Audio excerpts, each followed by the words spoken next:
What is up, everybody, and welcome to the Joe Kilgallon Podcast, aka Kilgallon's Pub. I'm your host, stand-up comedian Joe Kilgallon.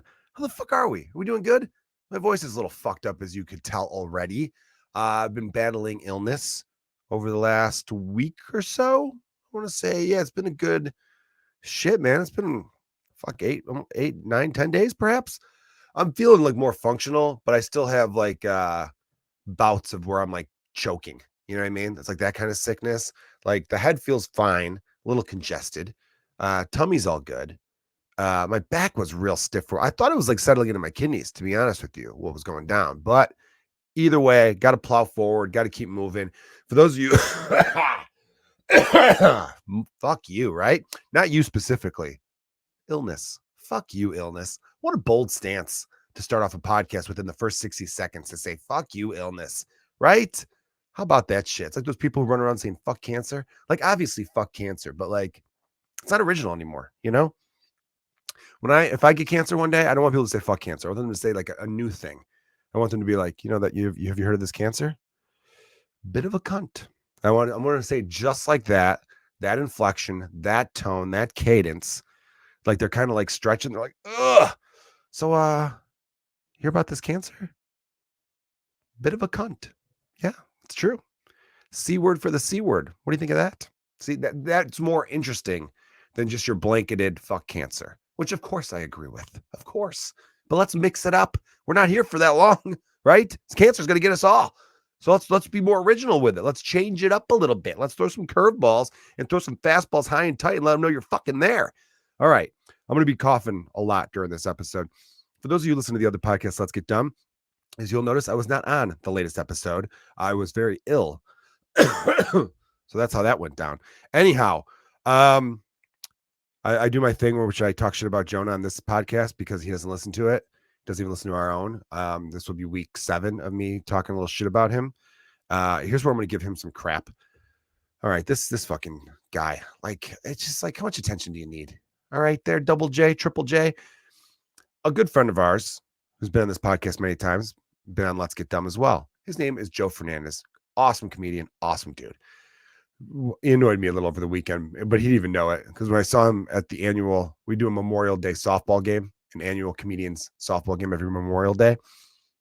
I told him, I go, hey man, I'm not mad at you anymore. And he was like, didn't know you were mad at me in the first place. And I was kind of like, that might hurt more than anything else. Anything else that stings.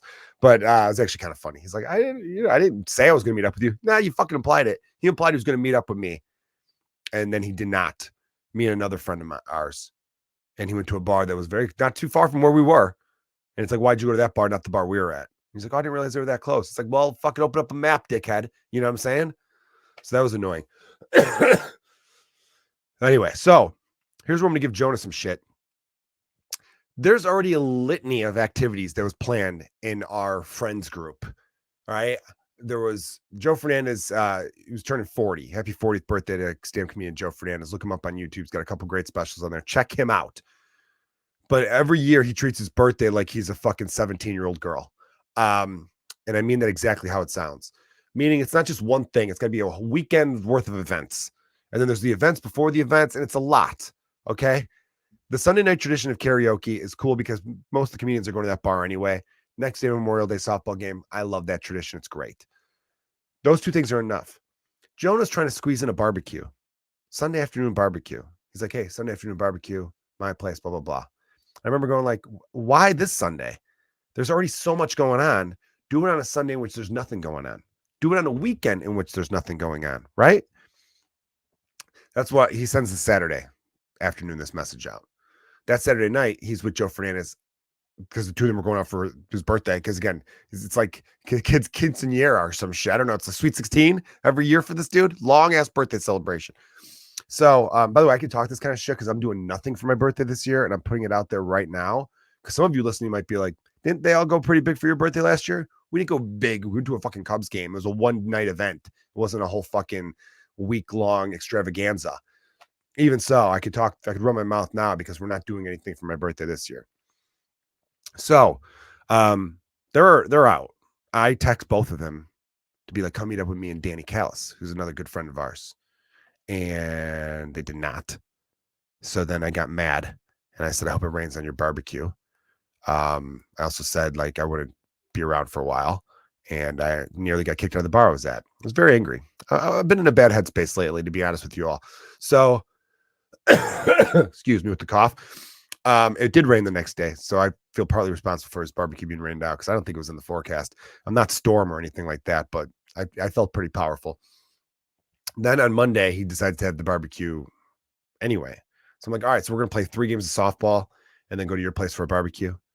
And I don't know why I can't be one of those people that's just like, whatever. It's just more like I don't know. It's too much. It's fucking too much. You know what I mean? Like, and there's no parking by his place, so it was a very easy decision for me to say no. Some people were like, "Were you too tired?" I'm like, "Yes, I wasn't," but let's just say I was for the sake of I don't care. So that's the shit I'm going to talk about Jonah this week. Is he going to hear this? No, because he doesn't listen to the podcast, right? He doesn't listen to the one that we do together. You know what I mean? He's a good friend in a lot of ways, but not in this way. So that's why, as a running gag, I talk a little trash about him every week, and he could do the same to me. But I would hear it very quickly. I still love you though, buddy. All right, here we go. Some of the things I wanted to talk about with you guys this week. Again, thank you for listening to the podcast. Thanks for all the support. You diehard listeners, you Patreon subscribers are overdue for some great content. I got some bonus content from Let's Get Done behind the scenes shit. Cameras were rolling, and yeah. So hang tight, sit tight. I love you. Thank you very much. I did want to talk about this. Apple Music has released their top albums of all time. It might have been a list like 100. I only saw the top 10. A lot of people are talking about it. I'm going to name the 10 that they listed and tell you what I think. And look, I haven't heard all these albums, so I can't be, I got to be as fair as I possibly can be. All right. Number 10, Lemonade by Beyonce. Number 9, Nevermind by Nirvana. Number 8, Back to Black by Amy Winehouse. Number 7, Good Kid, Mad City, Kendrick Lamar. Number 6, Songs in the Key of Life, Stevie Wonder. Number 5, Blonde, Frank Ocean. Number 4, Purple Rain, Prince and the Revolution. Number 3, Abbey Road, The Beatles. Number 2, Thriller, Michael Jackson. And number 1, The Miseducation of Lauryn Hill, Lauryn Hill. Yeah, I have a problem with this list. I do. I don't. Let's talk instead of. I always wanted to take this approach. One of my favorite baseball writers, a guy by the name of Brian Kenny. That's his last name. Yeah, Brian Kenny. When he talks about players who should go into the Hall of Fame, he likes to make cases for players who should go in the Hall of Fame, not cases for players who shouldn't be there. His mindset is like, hey, these guys were still great athletes. They worked hard. Also, I don't want their family reading why I'm making a case why their dad or uncle or brother doesn't belong in something that they all dream he should be in, right? I kind of like that. So instead of trying to make the case for which album should leave, I want to make some cases for which album should be in there, like which ones got snubbed. I guess it's hard to do that without being like beat at this album. I will say this: The Miseducation of Lauryn Hill. I remember hearing it when it came out. It won all the Grammys, and that doesn't mean shit, by the way, because the Grammys are horrible. But I remember listening to it. I really do. I had a friend in grade school or was early high school, because I'm thinking about like late 90s. I don't know. That it was pretty good. It was a good album. She's got a fantastic voice. I loved her stuff with the Fugees. But number 1 of all time, I don't know how Apple came up with this. Someone said it wasn't based off of streams, and that I believe to be true. Still, no. But here's a couple albums that I think 100% got snubbed and snubbed hard. Let's go with an obvious, the Beatles' Rubber Soul. That was such a transition album for the Beatles. It still had that boy bandish pop flair, although they didn't call it boy bandish at the time, but still had that like poppy sound that their previous albums had. But it was clearly transitioning into, holy shit, these guys are incredible artists, and these songs are going to stand the test of time. I mean, it's got a song like My Life, which is unbelievable. One of the songs that could really make you weep as a Beatles fan. It has, it starts off with Drive My Car, which is a banger. It's got Norwegian Wood, which is about a guy who has a one-night stand with a woman and then apparently burns her house down at the end.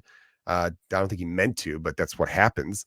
Because he says, I started a fire, isn't it good, Norwegian Wood? And that song was great. See, what they were doing was beforehand, this was music in general, you were writing about a girl you loved or something like that. You know, I want to hold your hand. I just want to dance with you, all this kind of stuff. That was what music pretty much was. Then they're starting to slide into stuff where it's like, okay, Let's do more than that. You know what I mean? This Norwegian Wood's basically about a one night stand. And then you have Girl, which is like about a girl that will really fuck you up. You know what I mean? One of those type of girls, right? It really describes her in great detail. Drive My Car is cool because it's about this guy who wants to work for this woman who thinks she's going to be a movie star. What I'm Looking Through You. That's another song that's a breakup song. Like there was like, and in my life, it's just about my life. You know, it talks about like there are places that I remember, some are great, some are bad. Like, it talks about the people who have gone before him and then those people he'll remember forever. And, in my life, I loved you more. Like, there's just a lot. I'm not saying all the lyrics correctly, but like, trust me, there's just a lot there. You could even argue that the Beatles follow-up album to that Revolver, which was straight up in a new direction. And they did sound record. The song Tomorrow Never Knows, the final track of the Beatles Revolver, if I told you, hey, this came out yesterday, you'd believe it.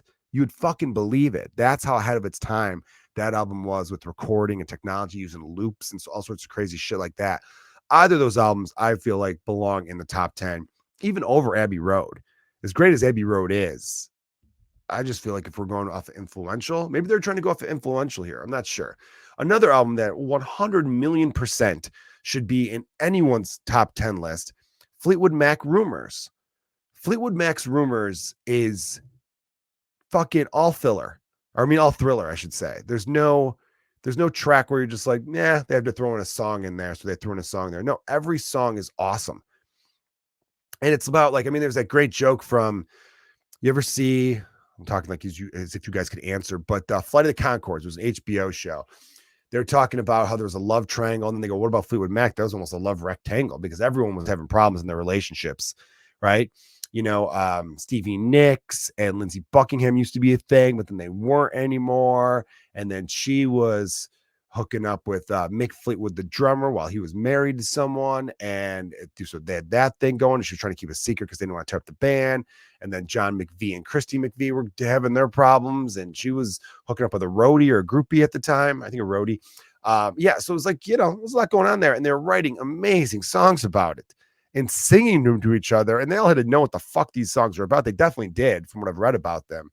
But the great thing from the show Flight of the Conchords was when they talked about like, Fleetwood Mac, during that whole love rectangle they had going, they wrote their best stuff. And then the guy Brick goes, rumors. And he goes, no, it's all true. Fucking gold. Absolute gold.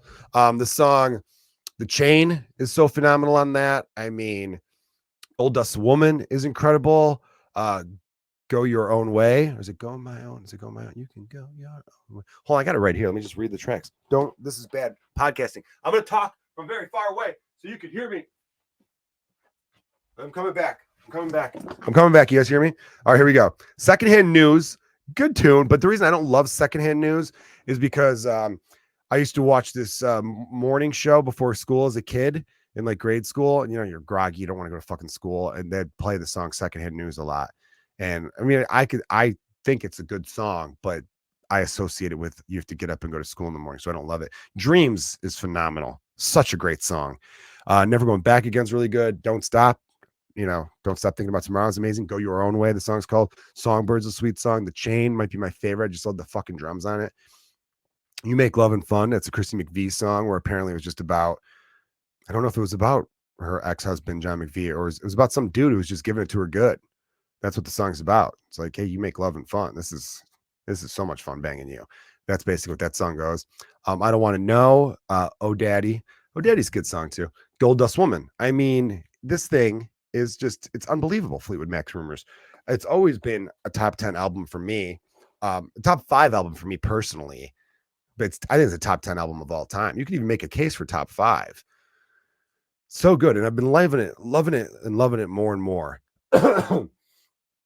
Fleetwood Mac's always been one of those bands that, like, I feel like every 5 years of my life, I'll listen to them a lot over a X amount of months, and then I won't listen to them again for a while. But now I think I just got to keep them in my heavy rotation because they're one of those bands where I don't know why I ever like when people bring up Fleetwood Mac, they go, what do you think of Fleetwood Mac? I've always been like, love them. Great. But they're not always at the tip of my tongue when I think of my all-time favorites. I don't think they're a top 5 favorite act for me.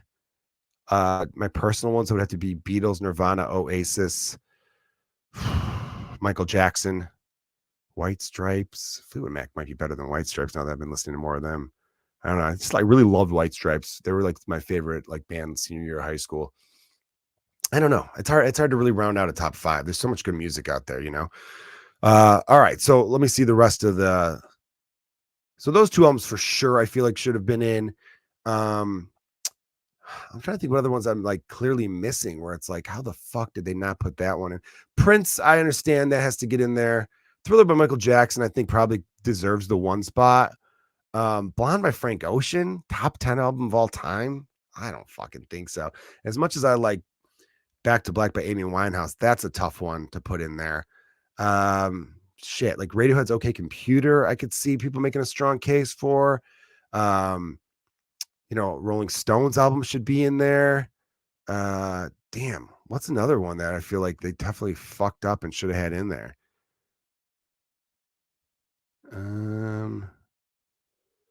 Hold on, let me see what other list. There'll not be one of those wild. Lemonade I have not heard. I can't talk trash about Lemonade. I really can't. Here's what I'll tell you about Lemonade. The 1 or 2 songs I know of are pretty good, but I will give Beyonce credit. Cowboy Carter, that latest one, is definitely winning me over in a lot of ways. I'm trying to think what other fucking one should be in there.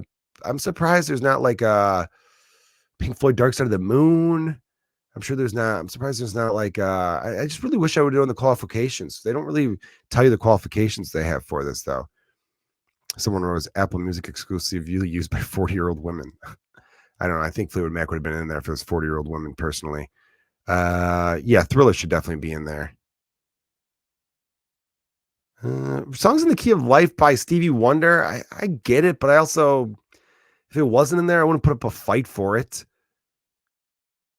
You know what I mean? Like what about is there nothing by like, Sam Cooke or anything like that? Yeah, Sam Cooke, I think, is got one of the greatest voices of all time. And there's no like Dolly Parton fucking album. The album that had Jolene and I Will Always Love You, that didn't make it in there. I don't know. I think I went in there thinking those 2 snubs was going to carry me through the conversation more than anything. You know what I'll do? Here's a teaser. Next week's episode, I'll make my own personal top 10 albums, my own favorites. Because a lot of, my top 10 is not going to be anyone else's. This should be a top 10 of all time. Because it's in your own personal taste. And that's how it should be, by the way. I mean, you could also be honest, though, and say, like, holy shit, that's a fucking amazing record. And I totally get why that was in there. All right, cool. Now, I will slide into gear. Here's something I really want to talk about. So I brought her up a few weeks ago on the podcast, Caitlin Clark, and her impact on the WNBA and her impact on just women's sports in general. And it's having a huge effect. She's selling out arenas way in advance. They're talking about bringing into bigger arenas. Here's the problem I'm having right now is there is a strong contingent of haters from her own kind, WNBA players. Is she off to the hottest start? Not really. No. She's playing well, though. I mean, she's averaging like 16 points, 5 rebounds, 5 assists, which across the board, pretty good. Shooting percentage is terrible, 32%. Turnovers are a little high, but I think that stat's a little overrated because I've seen some of the turnovers that are given to her that it almost feels like it should be towards her teammate. You make a sick bounce pass through 3 people and your teammate can't catch the ball, that should be on them, but it doesn't go on them. It goes on you. Another thing that people need to remember, because a lot of people are like, oh, she's so great, how come her team sucks? Because they suck. That's why they got the number 1 pick. Did we all of a sudden just forget how sports work? I think everyone forgot how sports work. Look, Connor Bedard, nobody's trashing him for the Blackhawks woes. He was the number 1 pick in the NHL last year, and everyone's like, fuck yeah, he's the clear cut. You pick him first, duh. And he had a great rookie year. But I don't hear anyone saying, like, if Connor, why did the Blackhawks suck? Why are the Blackhawks picking 2 next year if Connor Bedard's so great? Because it's one person. It doesn't change the whole fucking team. Now, basketball, one person matters more than any other sport because you make up 20% of the people who are on the floor, and you can literally get the ball in your hands when it matters most. Other sports, you need a little more teamwork to get the ball or puck to the right guy at the right time. Now, the thing that kills me, so again, they're going to be bad, the Indiana Fever. They were horrible last year, which was what led her in the first pick. Her alone isn't going to turn that around. Also, what people need to realize, she had no offseason. The WNBA starts their season in the summer. Women's college basketball runs the same season as men's college basketball, where the WNBA starts in fucking May and goes all through to like September, October. So she had a good 3 weeks off. And in those 3 weeks, she's moving across the country, signing endorsement deals, getting drafted. A whole lot's going on. So it's not like she's in full training or even resting mode. That's why these veteran WNBA players are beating the shit out of the rookies. None of the rookies really roll into that league killing it right away. But it still drives me insane how people in the WNBA aren't realizing. I'm not saying they got to roll over for her. I'm not saying don't play her hard. Play her fucking hard. But this idea of trying to tarnish her image, talk shit, act like, you know, she doesn't deserve where she's gotten, when she is literally going to be the reason your next contract leads to more money for you, is fucking beyond stupid. It's just beyond stupid. Okay. So like, why do people waste their time doing stuff like that is beyond me. Oh, here's something you guys can notice. On the episode of Let's Get Dumb that I didn't do, Jonah and fucking Austin just struggle with the intro. Here's why an intro to a podcast is important. It tells people exactly what they're getting into. You know what I mean? This podcast, I let people know it's just me ranting for 25, 30 minutes. I don't even know if I did that this week because I was a little, you know, held the whole sickness thing. That's all it is. It's just something real simple to think about, you know? I wanted to keep this podcast a little tight. The last topic I wanted to talk about was a big topic because I've seen a lot of posts lately. And I know it's the algorithm and I know it's social media, and they know by showing it to specific people like me, they're going to get a reaction. But there's a lot of dudes out there who are anti-sex work, and they will point at OnlyFans and prostitution and porn as evidence that society is in decay. And I want to remind those people that sex work is pretty much one of the oldest professions of all time. You know what I mean? And that Bible you like to quote so much, Jesus was hanging out with hookers day in and day out. He was chilling with them left and right. They're fucking talking. They're hitting the clubs together, right? He was like, you know, you might want to wash that. Like, that was the stuff that was going on back then. So you've seen it now in 2024 and be like, see, that's why things are going in the shitter. Makes you sound so fucking stupid. It just makes you sound prude too. You know who I'll never ever trust? I'll never trust grown men who go out of their way to be like, that's too revealing, that outfit. Or can you believe it? They got these women are scantily clad all over magazines, or they're against porn. I just don't trust those dudes. Okay. I'm not saying you can't believe in your fucking religion bullshit, but like, do you really want them to cover up? Come on, man. You weren't a little kid once being like, it'd be great to see some nipples. You never thought that? It's very fucking weird. It's suspect is all. There's something you're like hiding deep down inside you, and you're trying to project this outward image of you. That way no one suspects you when you do the sick fucking shit that's in your sick fucking head. Yeah, I'm right. I am 100% right. I want everyone to think about these dudes who are really like this and ask yourself, do you trust them one-on-one with anyone you love in a situation in which they could take advantage? I don't think you do. I don't think you do. So be fucking careful out there. I'm on to you fuckers. I might dive into this more next week. I got to come up with my top 10 album list though. And then maybe I got to talk to some musical. I got to find a friend who's a big music guest, get them on, and we could talk about this, and they could tell me who got what right or why. Maybe they can make a case. Maybe a couple of the albums I think need to get the boot. They're going to tell me why they deserve to stay. All right. We'll keep this one at about 25 minutes this week. I'm going to go do a set at the Laugh Factory in honor of Joe Antonacci, who passed away about a month ago now. Miss the dude. And I used to get so many Instagram messages from him every night where he'd just find these funny videos and send them my way, to the point where I couldn't even respond to them all. And he knew that too. He was like, dude, you're busy with your family. I totally get it. I'm just throwing them out your way. Just a fucking great guy. Damn. What a bummer, you know? It's always the people that just bring joy to everyone's lives that go way before they should. Billy Joel's right. Only the good die young. All right. Thankfully, he actually lived to be his 60s. Not that that's not young. 63 is still very young. My father's 67. I consider that young nowadays. Anything, before 80 nowadays, I feel like you had more time. I've had so many friends die in their 30s, even in their 20s. So it feels like 63 is a massive victory in a lot of ways, but it still feels just ridiculously young. All right. You guys have been awesome. Thank you for listening to the podcast. Hope you enjoyed it this week. And, I almost said thanks for listening to Let's Get Dumb, but that's not the podcast. This is the Joe Kilgallon Podcast. Check out the other podcasts, Let's Get Dumb. Check out my comedy specials. They're all over YouTube. If you've watched this on YouTube, it's easy. Just go click off this, and then you'll see all the magic. Or you'll hate it. I don't fucking know. I'm sick. I love you. Bye.